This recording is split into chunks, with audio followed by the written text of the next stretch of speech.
all. Good afternoon. Thanks so much for being with us today. Good evening. Welcome to America at a Crossroads. We're so grateful that you are with us tonight for what promises to be a timely and important conversation on foreign policy, featuring Max Boot in dialogue with Larry Diamond. I'm Janice Kaminer-Resnick. It's my pleasure to welcome you on behalf of our leadership team, former Congressman Mel Levine and longtime Los Angeles public servant, elected public servant, Zev Yaroslavsky. We are especially honored to welcome back Max Boot, distinguished columnist, author, and military historian. Max has been part of our America at a Crossroads community since the very beginning. In fact, he was one of our very first speakers 9 years ago when this series began as an in-person Los Angeles-based program in 2017. Max, thank you for your continued commitment to rigorous analysis and reliably grounded insight. We are grateful for your voice and for your participation with us. We are equally pleased to welcome tonight's moderator, Larry Diamond, who has joined us several times over the years, both as a featured guest and as a thoughtful moderator. A senior fellow at Stanford's Hoover Institution, Larry is one of the world's leading scholars of democracy, democratic resilience, and authoritarianism. His scholarship and public service have helped illuminate the global struggle for freedom, and we are grateful both for his work and his ongoing commitment to America at a Crossroads. While domestic politics is always of great interest to our audience, it is impossible to ignore the dramatic and consequential events unfolding across the globe. That brings us to tonight's topic: what is the endgame? U.S. policy and the future of Venezuela, Ukraine, Greenland, and beyond. Just briefly, a look ahead. Next Wednesday, March 4th at 5 p.m., we welcome documentary filmmaker Ken Burns and historian Rick Atkinson in conversation with Pat Morrison on the topic Revolutionary Crossroads: How America's Founding Era Illuminates Today's Struggle for America's Future. It's a great opportunity here, one of the leading voices in filmmaking, documentary filmmaking in America. We hope that you'll join us. And Rick Atkinson was featured heavily in Ken Burns' recent documentary series on the American Revolution, and I think it'll be a great hour, so please join us. In the weeks that follow, we will host former Secretary of Defense Leon Panetta, political commentator Jennifer Rubin, Iran specialists Dalia Dassa and Robin Wright, and the always provocative James Carville, as well as David Frum, and that is only in the next month. So you can see that we are well prepared to have an excellent year of programming this year to keep you as informed and engaged as possible. We are deeply grateful to all of you, our audience. You are the community that makes these conversations possible. Please continue to share our links and send us the names of anyone you would like added to our email list. In this election year especially, expanding thoughtful civic dialogue matters more than ever. And now it is my pleasure to turn the program over to Larry Diamond, who will begin our conversation with Max Boot. Larry, over to you. Okay, well, thank you, Janice. Thank you, Mel. Thank you, Zev. Thank you all for being with us. It's a challenging and sobering and difficult time to be talking about U.S. foreign policy in a very dangerous and erratic era, but I can't imagine a person I'd rather be doing it with than Max Boot, who is the Jeane Kirkpatrick Senior Fellow for National Security Studies at the Council on Foreign Relations and a weekly columnist for the Washington Post. In addition to being a leading analyst and commentator on foreign policy, he's a highly regarded historian and author. I strongly recommend his most recent book, Reagan, His Life and Legend, his third New York Times bestseller, named one of the 10 best books of 2024 by the New York Times. It's been acclaimed as the definitive biography of Ronald Reagan, a book that stands out for its deep research, lucid prose, and command of its subject's broad political and social context. And Max's previous biography, The Road Not Taken, Edward Lansdale and the American Tragedy in Vietnam, was also a New York Times bestseller and a finalist for the 2019 Pulitzer Prize. He's the author of 4 other widely acclaimed books, which is amazing given how young he still is. And he's been a CNN global affairs analyst, a regular guest on many other radio and television programs. He was named in 2018 as one of America's great immigrants, and he certainly is that by the Carnegie Corporation, and one of the 50 most influential Jewish Americans by the Forward newspaper. He was born in Moscow, but raised in Los Angeles. And indeed, I noticed there's someone here from Encino. That's where Max grew up.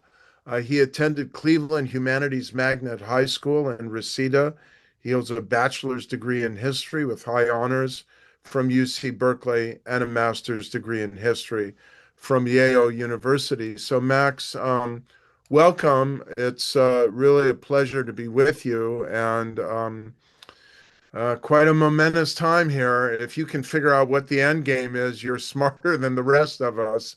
But let me go straight to that question before we come to the specific, areas of American foreign policy that I know people want to hear about. Have you been able to figure out what Donald Trump's endgame is for America's foreign policy and role in the world in the second term? His national security strategy, as you know, released last November, recognizes that our country, quote, needs a coherent, focused strategy for how we interact with the world.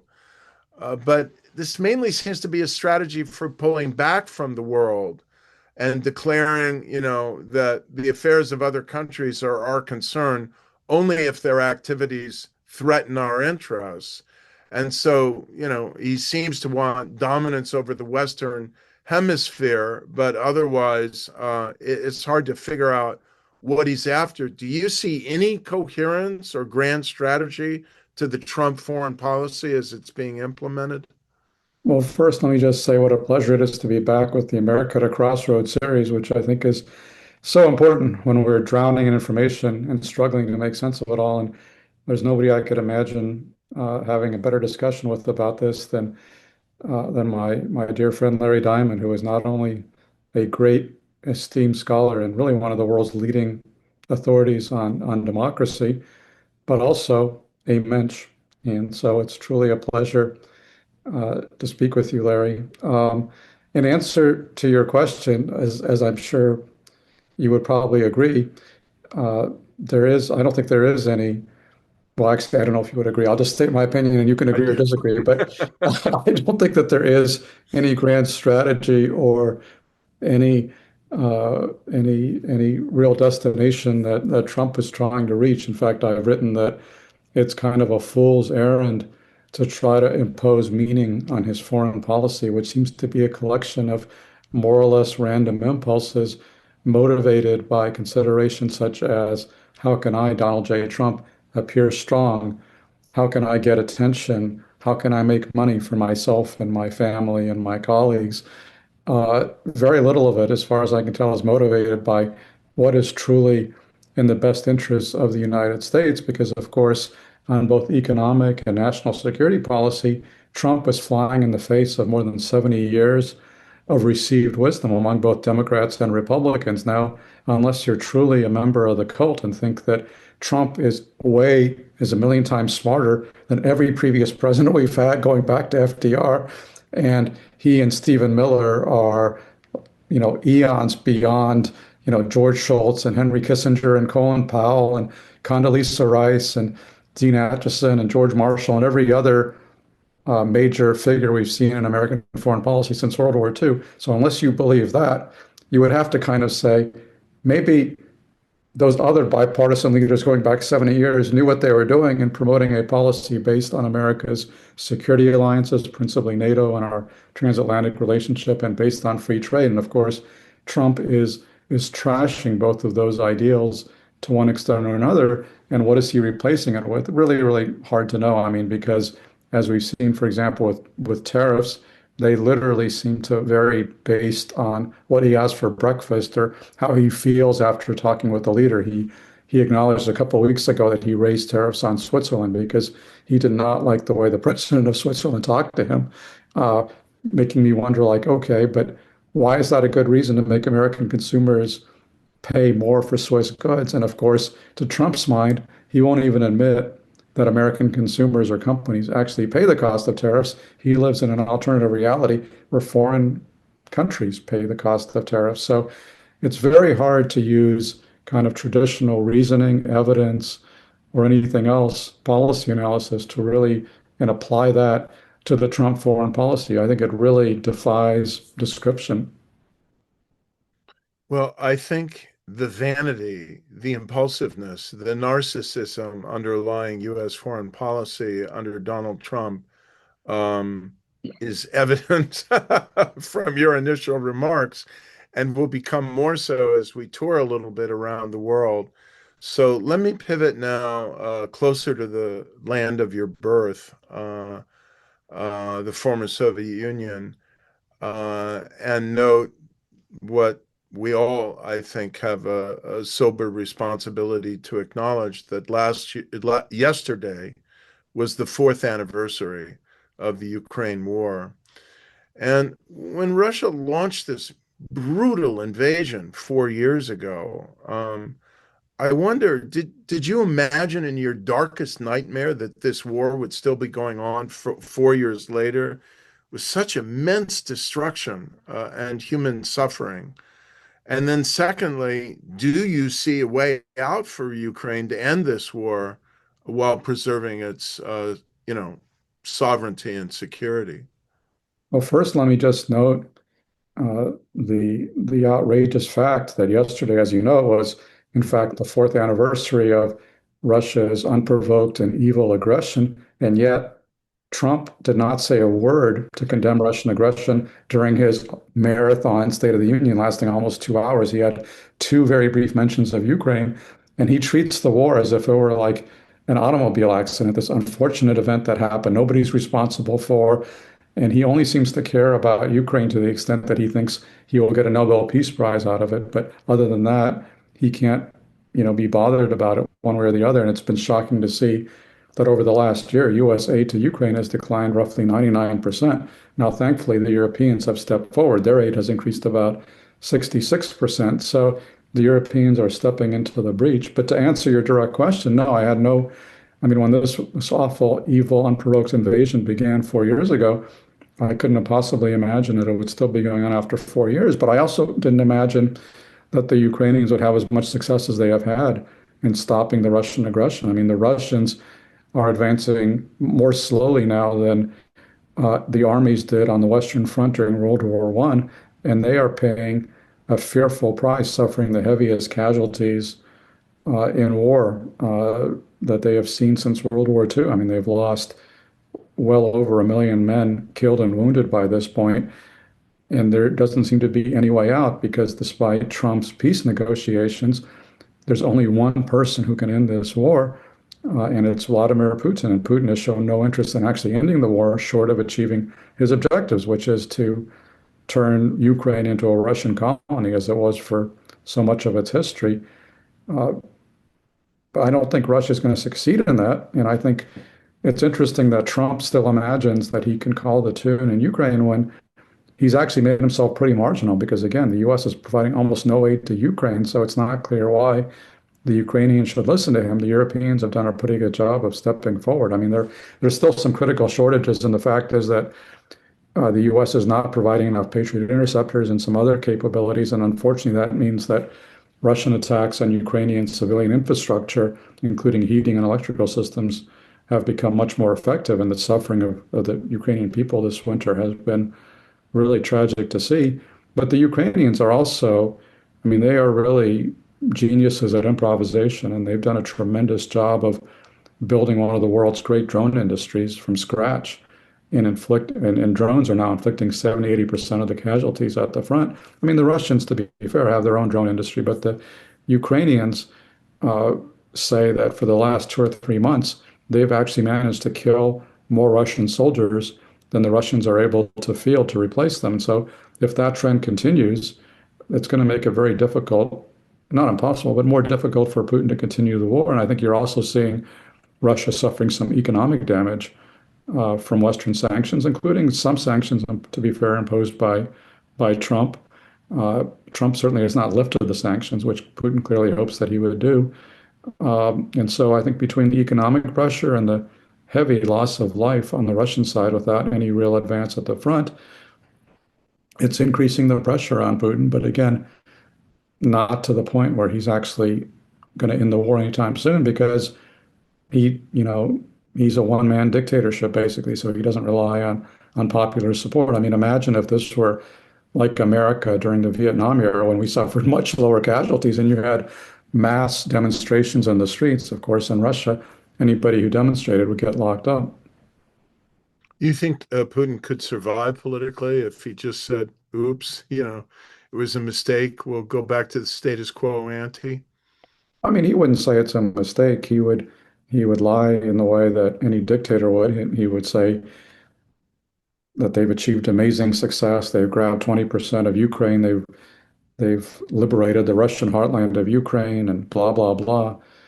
So, I mean, I don't see why he wouldn't survive. He's an absolute dictator, and I don't see. I mean, is he going to get overthrown in a coup if he stops the war now? I doubt it. I mean, I don't think there's that much support in Russia for actually continuing the war beyond Putin. I'm sure even a lot of his inner circle are probably happy to end it if he would agree. Well, I will say we had an event here at Stanford yesterday that included two current Ukrainian members of parliament and two other Ukrainian leaders. And the level of courage of the Ukrainian population in soldiering on and innovating, as you said, technologically in the face of this brutal onslaught, going home to homes where the temperature inside their home may be 40 degrees Fahrenheit. It's just something deeply, you know, historically significant and immensely inspiring. Yeah, no, I mean, this is, you know, Putin sought to destroy Ukraine. Instead, what he's done is he has turbocharged Ukrainian nationalism. And even if Zelensky wanted to make concessions to Putin, there's no way that the Ukrainian people would accept that. I think that's right. Well, we promised to talk about Venezuela, a different kind of conflict. And so maybe we can pivot there. Of course, at the beginning of this year, the U.S. captured Venezuela's strongman leader, Nicolas Maduro.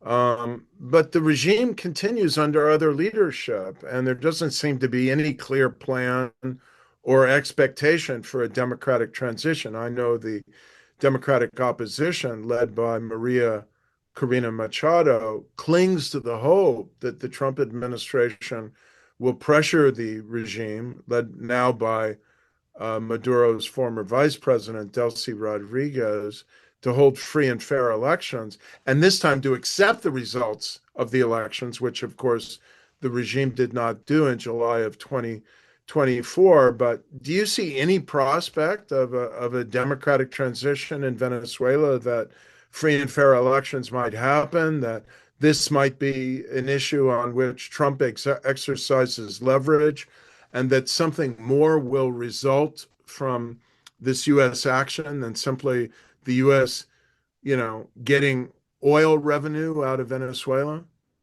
I mean, it's hard to imagine Trump exerting pressure for free and fair democratic elections in Venezuela when he is trying to prevent free and fair democratic elections in the US of A, right?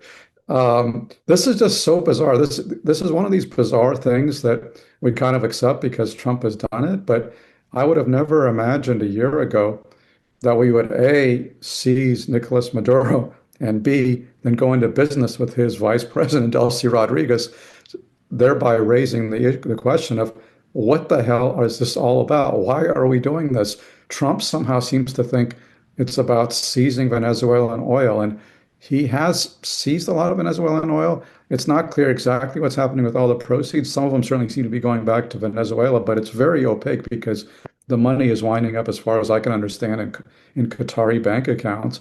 But how does this serve? What I don't get, and this is a question I have to ask by most of the stuff about most of the stuff Trump does, whether it's in Iran or whatever.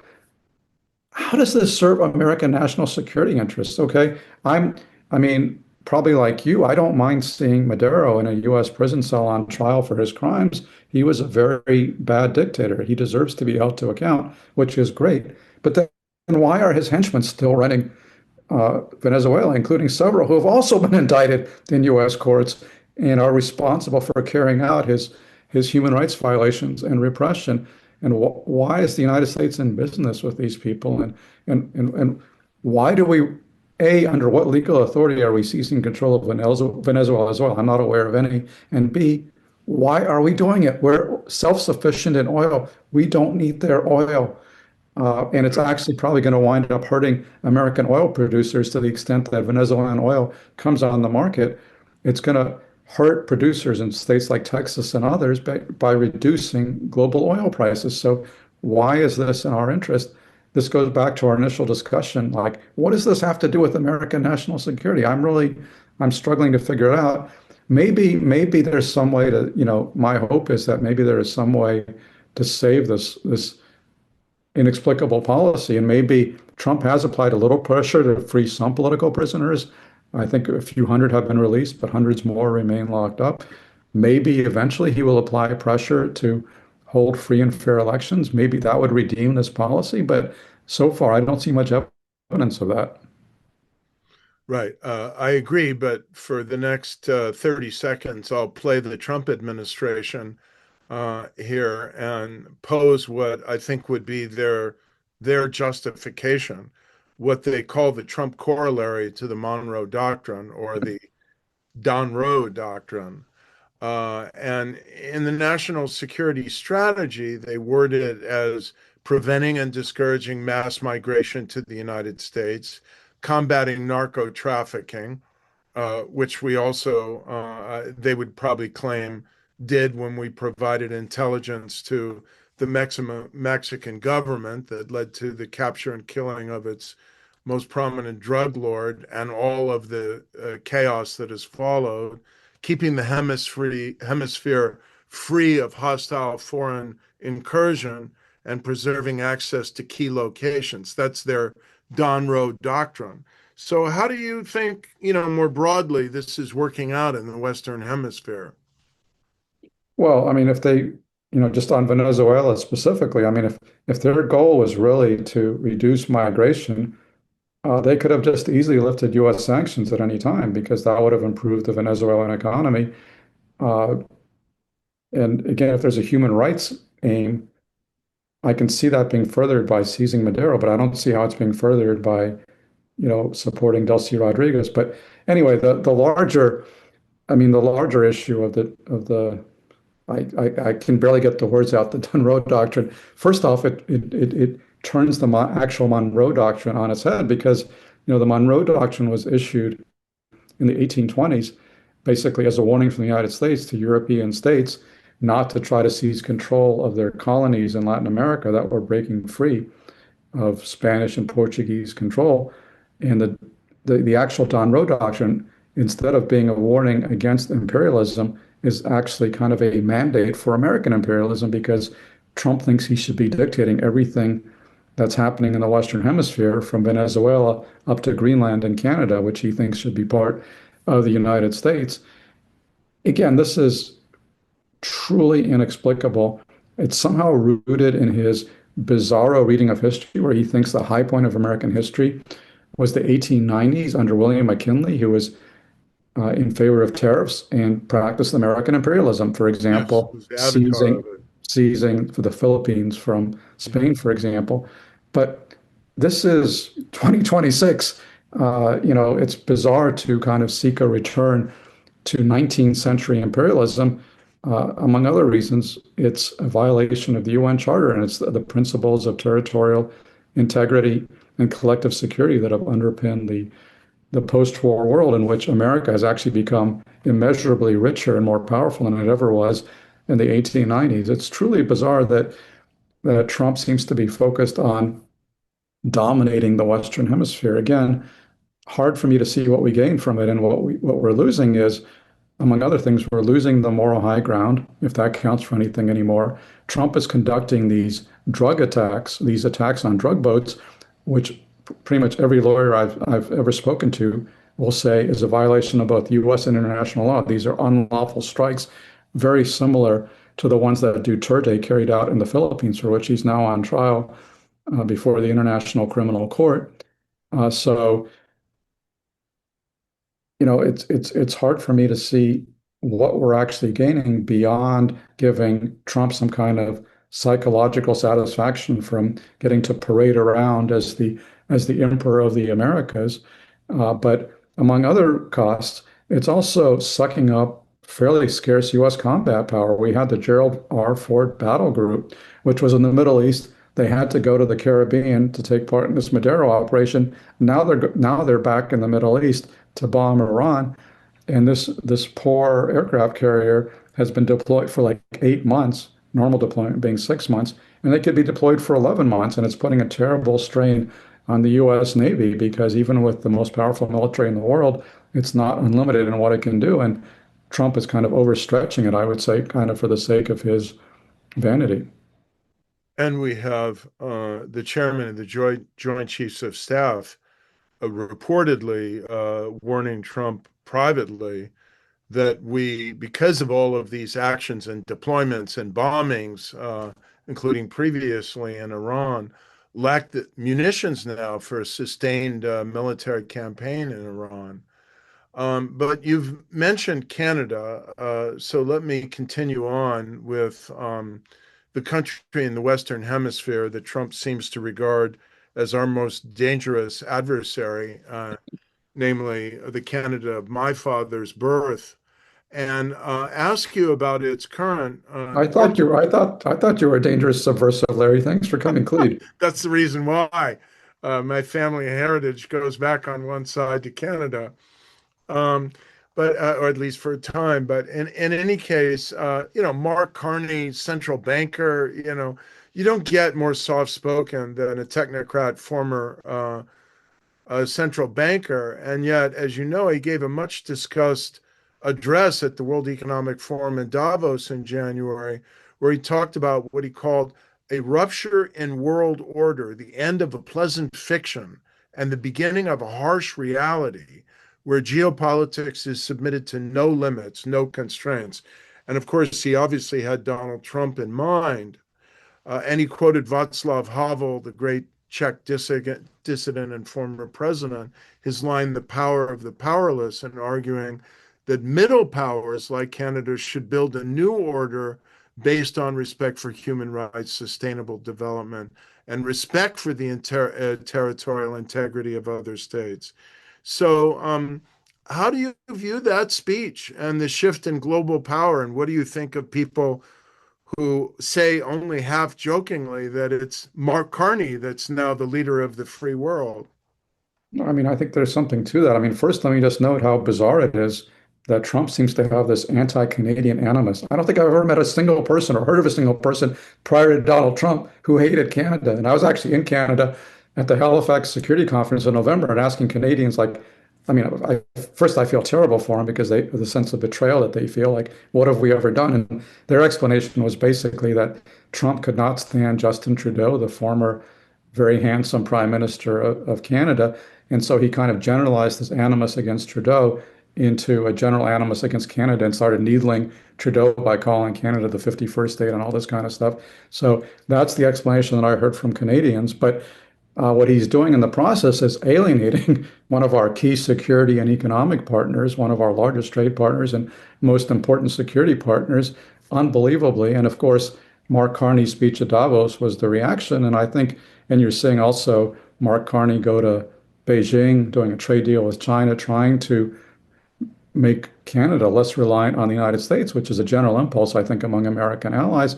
And I think he's really onto something. I mean, I wrote a column recently about the mighty middle powers, pointing out that if all the democratic U.S. allies in Europe and East Asia and Canada get together collectively, they are a colossus. They have a much bigger population than the U.S. They have a bigger GDP. They have a military spending roughly the same as the United States.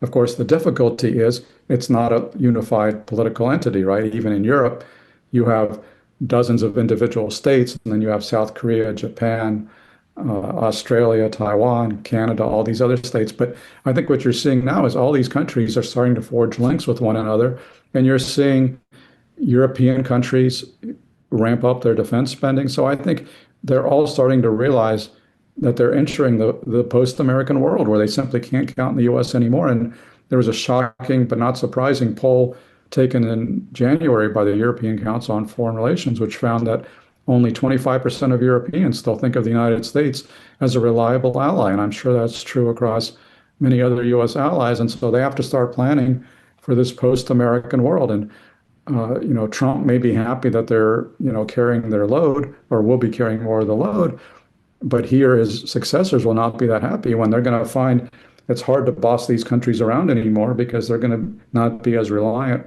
on the United States in the future as they have been in the past. Well, this in a way provides a segue into talking about Iran at a moment where the largest American naval armada since the run-up to the 2003 U.S. invasion of Iraq is sitting in various places within striking distance of Iran. And of course, it's relevant because the chairman of the Joint Chiefs of Staff is warning Trump that a military attack on Iran would be much more dangerous for U.S. troops now. I noted one of the reasons why.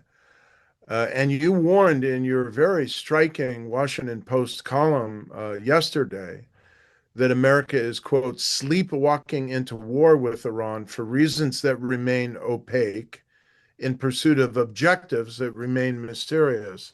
So do you think this is all just a bluff to try and coerce Iran into a more favorable and far-reaching nuclear deal for the United States than what we got under Obama with the JCPOA?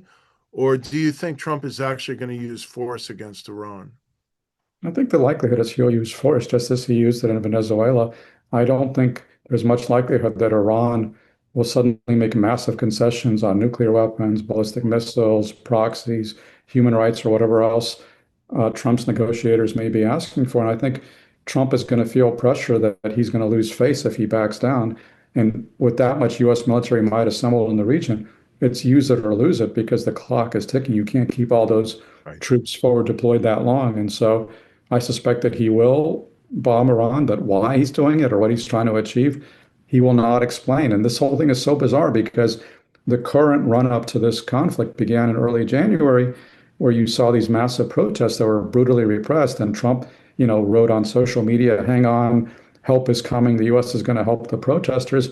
And of course, within a couple of weeks, the protesters were repressed with horrible loss of life, and it was too late to help them. And so then Trump pivoted his rationale for war from helping the protesters to doing something about Iran's nuclear program. But this comes after, in June, he had already ordered airstrikes on Iran's nuclear program and claimed they had totally obliterated the Iranian program. And so now he's saying, whoops, they weren't obliterated after all. We have to bomb them again. It's hard to see what the impetus for this is. I mean, there's talk that he maybe want to overthrow the regime, but I think the odds of overthrowing the regime by airstrikes alone is very low. So, and I think there's a great chance that I think part of the psychology here is that Trump is really intoxicated with military power because he's had success killing Qasem Soleimani. He's had success bombing Iran's nuclear program last June. He had success uh, kidnapping Maduro, and so he thinks he can do anything. But trying to bomb Iran, a nation of 90 million people, and change their policy is going to be much more difficult. And my concern is that this could wind up being like his war against the Houthis last year, where it went on for a few months and we expended a lot of ammunition, but didn't achieve that much. And so then Trump decided on a face-saving deal, and that was the end of it. So I don't know what we're going to achieve against Iran, especially if with a few days of airstrikes, which seems to be what we're postured for right now. I mean, the Iranians aren't stupid. They think they can wait Trump out. That's, in fact, their takeaway from last summer was that they waited Trump out and he ended the bombing after a day. I don't think they're going to concede very much with a few days of bombing this time. Yeah, anyone who thinks a little bit of bombing is going to coerce the Islamic Republic of Iran into dramatic concessions, I think, hasn't been studying the history over the last, 47 years or so. Um, it's been nearly 2.5 years now since Hamas launched its brutal attack on Israel, the deadliest single day for Jews since the Holocaust. Israel, of course, launched a sustained and still in some respects ongoing campaign to destroy Hamas in Gaza and neutralize other Iranian-backed threats in the region, especially Hezbollah and Lebanon. So, a couple of questions here, and then we'll come to the questions of our audience soon.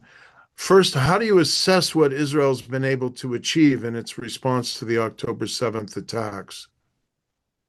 I mean, I think they've they have not destroyed Hamas, but they have certainly destroyed Hamas's capability for offensive operations against Israel for the near future. And unfortunately, Israel has also killed an awful lot of innocent Palestinians.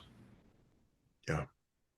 And this famous Trump Board of Peace, which, of course, if you just hear the words Board of Peace, you can hear it a different way Yeah. in terms of understanding Trump. But anyway, can that board or any other external authority you imagine rebuild Gaza as a state that's not under the de facto control of Hamas? I just heard today about various methods using drones by which Hamas is bringing weapons back into Gaza. Count me as very skeptical because the fundamental problem is that Hamas has not disarmed and they will not disarm, and they are still the dominant force in Gaza in the Palestinian population centers. I mean, it's ludicrous and bizarre to hear Jared Kushner and Steve Witkoff with these fantasies about turning Gaza into another Riviera and cryptocurrency and high tech rebuilding and all this other stuff. And the reality is, it's a war zone with Hamas still very much in control. Basically, what's happened is Israel and Hamas, the results of the war is Israel and Hamas have basically split Gaza, which was already a very small territory, into two, with Israel roughly in control of half next to its border and Hamas in control of the other half. That's the actual consequence of the war. It's not going to be to turn Gaza into, another Riviera. That's just fantasy. And the Board of Peace, I don't know what it is, but it seems to be Trump's retirement project because he would stay as leader of it long after he left the presidency, and he's probably hoping to make some money out of it because he wants to charge $1 billion for membership. But I don't see a lot of countries, willing to ante up. Well, he's certainly not going to remain the head of it in a future Democratic administration. Um, let's turn finally before the questions that have been coming in to a subject that I think is dear to your heart and your work, which is Ronald Reagan. Trump actually has a portrait of Ronald Reagan hanging in the Oval Office. It's one of the few former presidents honored there, but I kind of feel he's left Ronald Reagan hanging in a different sense. What do you think Ronald Reagan would think of Donald Trump and his foreign policy? Oh, gosh, it's really hard to channel somebody who's been dead for decades, but I'm sure Reagan would be bewildered by all the ways that Trump is diametrically opposed to his policies. I mean, Reagan was a staunch free trader, hated tariffs. He believed in NATO and security alliances. He believed in standing up to Russian aggression. And by the way, he was pro-immigration. In 1986, he signed legislation that legalized millions of undocumented immigrants. So, I mean, there are, as I've written and spoken elsewhere, I mean, there are some continuities between Reagan and Trump. I don't want to make them seem diametrically opposite, but in many ways, their policies are very different. And of course, their personalities are completely different, with Reagan having been the consummate gentleman who was a uniter, never spoke ill of his opponents. Obviously, not things you can say about our current president. So I'll start with a question from David in Boston, who asks about whether there are any checks or restraints on Donald Trump's use of military options against Iran or by extension anywhere else.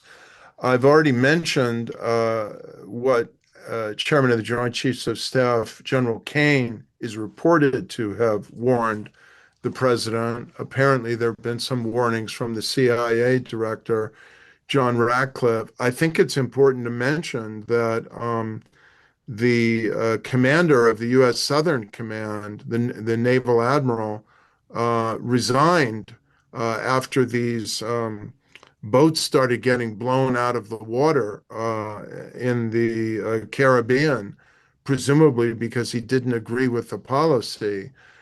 Do you see any checks at all on from within the administration on Trump's impulses and fantasies and aspirations? I think there's very few checks. I think the big one is that Trump does not want to get involved in another major ground war. He doesn't want to be involved in an Iraq type situation. He also doesn't want to be involved in a failed operation. He's mentioned Desert One, Jimmy Carter's failed mission to rescue the Iranian hostages. So I think unfortunately, the major limitations are internal to Trump, that he doesn't want to be associated with failure or quagmire, but he can easily misread the situation and get into something that he didn't anticipate.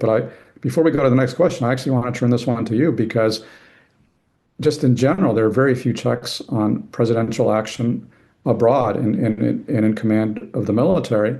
But what I'd be curious, Larry, for your take on how effective are the checks against Trump's despotism at home? Because we have seen a Supreme Court ruling striking down his tariffs. We've seen other court action striking down other actions. So, to what extent is his power grab being checked at home, do you think? Well, I think not very effectively. And to the extent that he needs to grab power through legislation,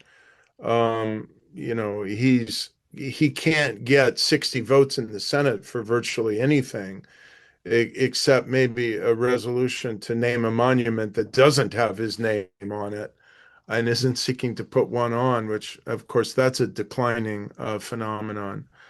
Um, but really, I think the ultimate check in all backsliding countries, Max, I think you would agree with this democratically. In Poland, we'll see what happens in Hungary. In Poland, a couple years ago, in Hungary, potentially this coming month, with elections for parliament in April. In Brazil in October of 2022 is the electoral process, and in particular, changing the incumbent leader who is presiding over the erosion of democracy. If the Republicans were to suffer a really colossal defeat in the midterm elections, I think that would have some constraining influence on Trump, but it would still leave him probably feeling like he could exercise almost indiscriminate power and military force on the global stage. And then I think we're still facing a potentially existential question of whether at some point Trump might actually defy a Supreme Court order, which he has not done yet, in the way he's been defying uh, his administration, some lower court orders on immigration. So I don't think we're even close to being out of the woods on this. Um, Diana has a question from Los Angeles, which I think is really worth pondering. Um, and she asks, really with an implication for another region of the world that I am deeply worried about and we haven't thought about, whether Trump's deployment of force and threats and armadas in so many different places is spreading the United States and our armed forces too thin.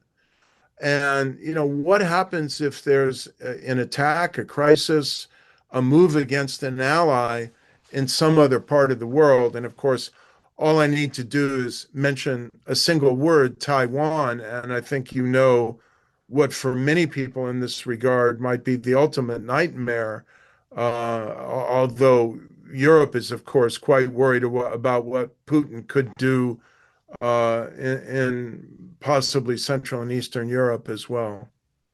I think that's a really legitimate concern. I think that's something that General Dan Kane the chairman of the Joint Chiefs is privately warning about, because among the risks that we run with Iran is that we are going to use up our fairly limited stockpile of precision guided munitions, including possibly air defense weapons, fairly quickly. And we don't have enough of those. We've never had enough of those. In fact, there was CSIS, this Washington think tank, ran war games a few years ago, which found that in a high intensity conflict with China over Taiwan, we would probably run out of these critical guided munitions within about a week of fighting. We just don't have enough for a long war. And we've already been using a lot of them in places like Yemen against the Houthis. And now, if we imagine what happens if we get involved in this open-ended war against Iran, which could run for weeks or months, just imagine what the drain on American military resources would be out of that. And I think that the critical shortfall is these high-tech weapon systems. We just don't manufacture enough of them because our defense base contracted so much since the end of the Cold War, and we've been trying to expand it, but it's very, very slow because these are very high-tech systems that are very difficult to manufacture at scale. And so this is a critical shortfall. And if we expend a lot of our ammunition against Iran, that is going to leave Taiwan with a serious vulnerability. It would also, by the way, leave the Baltic states and others, South Korea and others that are at risk of aggression from totalitarian states.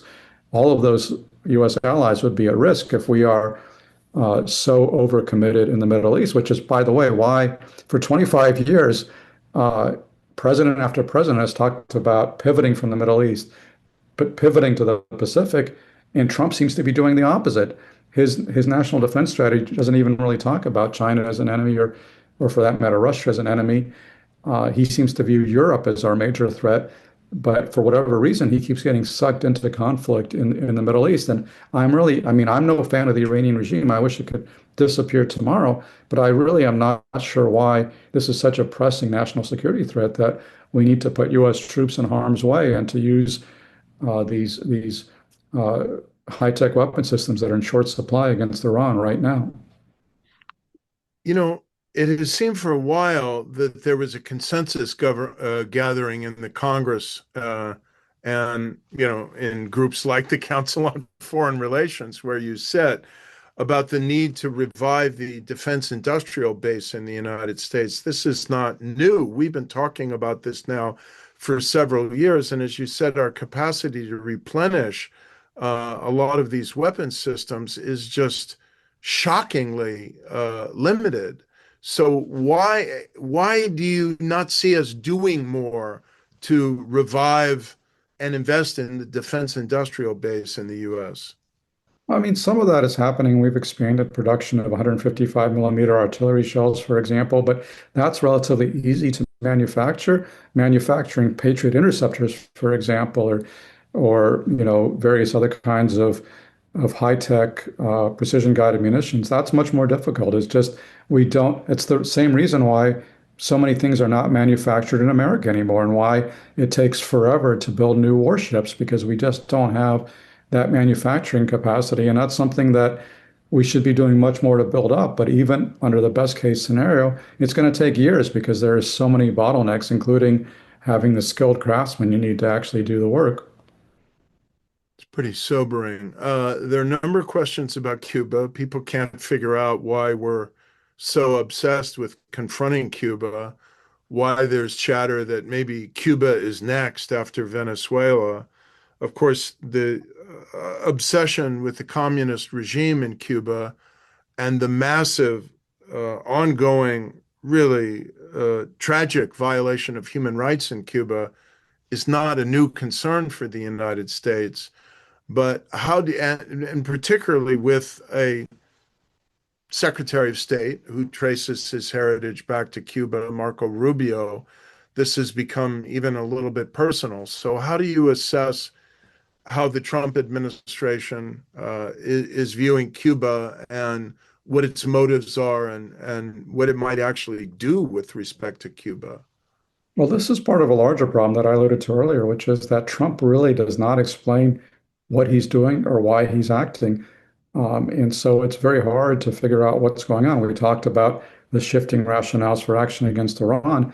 In the case of Cuba, there's basically no rationales at all. And yet, the New York Times just wrote that we are enforcing a de facto blockade of Cuba, which is leading to the collapse of the Cuban economy. This is an act of war. Why are we doing this? I would love a great explanation. I mean, is this all about promoting democracy in Cuba? Is Trump suddenly a great democracy advocate? It would be a pretty surprising turn if that were the case. In Venezuela, we saw that concerns about democracy were just the cover for seizing their oil. I don't know what we're going to seize in Cuba. Like, what does Cuba have that we want? Like 1950s American cars? It's kind of mysterious. And again, this is another situation where the Trump regime is targeting an odious regime. I mean, Cuba has this horrible dictatorship which has ruled, since 1960, which has been repressing and the Cuban people and consigning the country to poverty. But what this de facto blockade is doing, it's making conditions much worse for the people of Cuba. It's not going to hurt the rulers; it's going to hurt the ordinary people. And what is the goal? Are we trying to collapse the Cuban regime? And if so, why? Again, it's an odious regime, but this is not the Cuban Missile Crisis. How does Cuba present a national security threat to the United States? I'm really at a loss to see that. So there are a number of other questions about the Middle East. And of course, the United States is not the only player in the possible confrontation militarily that might be coming with Iran. There's also Israel and the Netanyahu government. And many people who strongly support the state of Israel and America's deep, historic and for many decades ironclad commitment to Israel's security worry that that seems to be eroding in both public opinion and in the attitudes and postures of many people in the political process, particularly a new generation in the Democratic Party. I actually, after James Tallarico became a national figure by having the FCC try to block Stephen Colbert's interview with him, I started Googling around. I was wondering, who is this moderate Democratic Senate candidate in Texas? And what I discovered, many impressive things about this young man who's state senator, Presbyterian minister, and so on, is that he is the moderate against the pretty far to the left Democratic candidate in the primary, Congressman Jasmine Crockett, in many ways. And he's also more moderate on the Israel issue, on the issue of support for Israel. But he's moderate in the sense that, unlike Congresswoman Crockett, he only favors banning the export of offensive weapons from the U.S. to Israel.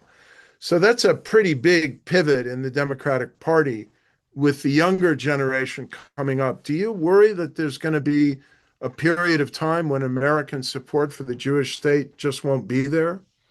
Absolutely. I think that's a serious concern. And it's not just on the left, it's also on the right. I mean, I think you see a resurgence of anti-Israel sentiment and, frankly, anti-Semitic sentiment on both the left and the right. I mean, it goes from on the left, Ilhan Omar, to on the right, Tucker Carlson. I mean, there is, you know, kind of unprecedented attacks on the Jewish state. And, I think part of this, Netanyahu is bringing on himself that, he has been conducting himself in ways that I think are disgraceful and counterproductive to Israel's long-term interests. And part of that was, he's been, intervening in U.S. politics for years and cozying up to the right in the Republican Party and at the risk of alienating Democrats, which he has managed to do. But and of course, Israel's brutal tactics in Gaza led to massive global outrage against Israel. And, it didn't affect what Netanyahu was doing, in part because he relies on a right-wing coalition in Israel, including the far right. But now he's also in the process of annexing the West Bank. And so he's doing a lot of things that are alienating a lot of people around the world, including in the United States. And I think that's going to be very problematic for Israel's future to, I don't think we're going to see a resolutely pro-Israel president like Joe Biden again, or for that matter, Donald Trump. I think you're going to see more skepticism from whoever is running the U.S. in the future, and I think that's a serious concern when you look at public opinion polls showing rising American skepticism of Israel and rising American support for Palestinians. Well, Max, we're nearly at the end of this hour. It goes pretty quickly. We've covered a lot of ground. I don't think we found much coherence in Trump's foreign policy, or really much hope for restoring America's position and strength and moral leadership in the world. But is there anything you want to kind of offer by way of overarching insight, or what Albert Hirschman called a bias for hope in conclusion before we wrap up? Well, I don't want to bum everybody out. So I think that I think that there is cause for hope. I think part of it is what other democracies are doing. And as I mentioned, while the U.S. steps back from Ukraine, the Europeans have been stepping forward, and they've been undertaking, massive increases in military spending. And I think that's all positive. We talked about Mark Carney stepping forward to stand up for the rule of law internationally. That's something that Trump no longer does. But I think you're also seeing backlash in the United States. I mean, let's not forget that Trump is at under 40% approval. I mean, that is rock bottom. That's lower than I think any point in his first term prior to January 6th. So all of his policies are unpopular now, even immigration and inflation, which used to be his strong suits. And if we stay on the current trajectory and we have a free and fair election in November, I mean, I think the general feeling is that Democrats will at least win the House in a landslide, and that will be a repudiation of Trumpism. I think we've also talked about, I think the courts have been stepping forward generally, especially the federal district courts, but to some extent even the Supreme Court, to check a lot of Trump's worst excesses. So I think that's all been positive. The negative is that Congress has largely been MIA, and Republicans in Congress, desperately need spinal transplant surgery to get them to stand up for, in many cases, things that they used to believe in and have abandoned their beliefs with the rise of Trump. So I don't think it's hopeless. I mean, I think that there is cause for hope. I think, as you would probably agree, Larry, we're in the middle of this battle for democracy, and I think, one of my friends said a few years ago that one of the few good things about the ascent of Trumpism is that it's giving us the same privilege that our ancestors in America had, which was to fight for freedom and not take it for granted. Well, that enables me to add my own 2 cents in conclusion, which is to share with people that another manifestation of that, and of the fact that we're not completely, totally, irrevocably bereft of congressional backbone, is that the Congress did stand up under pressure from the Trump administration and fully fund the National Endowment for Democracy. And in its appropriation bill for foreign affairs and national security in January, also restore funding that the Office of Management and Budget had rescinded for the Voice of America, for the Democracy Fund of the State Department, restored substantial funding for the Millennium Challenge Account, not for the U.S. Agency for International Development. But we did have 89 Republicans, 89 House Republicans, led by the relevant subcommittee chair, Mario Diaz-Balart of Florida, leading the way to restore that funding for the National Endowment for Democracy. So I think there are a lot of Republican members of Congress, Max, and even more proportionally in the Senate, who do believe that America has to stand up for freedom in the world in a real way. I want to thank once again one of our most popular guests in this series, America at a Crossroads, Max Boot, for sharing his extraordinarily wide-ranging and deeply insightful knowledge of world affairs and American foreign policy with us. And I want to remind you that next week, Wednesday, March 4th, at this very time, the extraordinary American documentary filmmaker Ken Burns and historian author Rick Atkinson will be in conversation with Pat Morrison on Revolutionary Crossroads, how America's founding era illuminates today's struggle for America's future. Thank you so much for being with us. And once again, Max, thank you so much.